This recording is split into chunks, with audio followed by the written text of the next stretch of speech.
Ah, ça c'est une très bonne question. C'est mieux?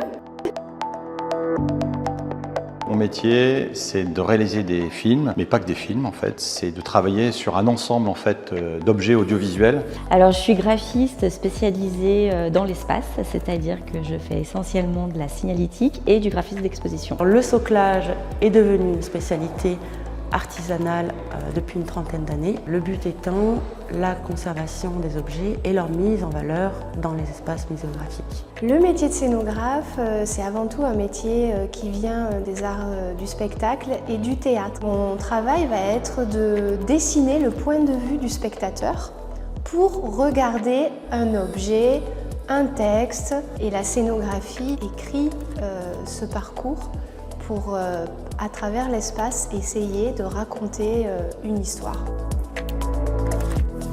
C'est un métier créatif, il faut faire preuve d'imagination, technique, parce que c'est quand même un métier issu de la métallerie. Il est au croisement des deux.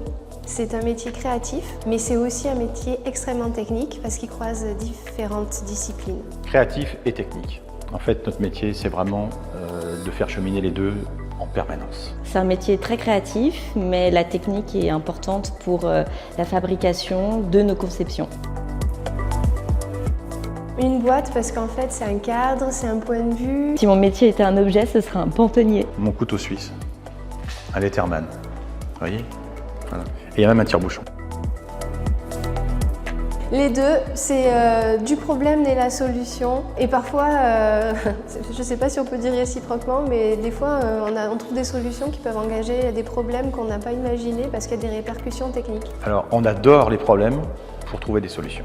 Trouver des solutions dans un montage d'exposition fait vraiment partie du travail. Savoir comment on va placer nos contenus et quelles techniques on va utiliser. En fonction des contraintes du lieu, si les objets sont en vitrine ou hors vitrine, s'il faut les sécuriser par rapport au public, c'est toujours des solutions à trouver.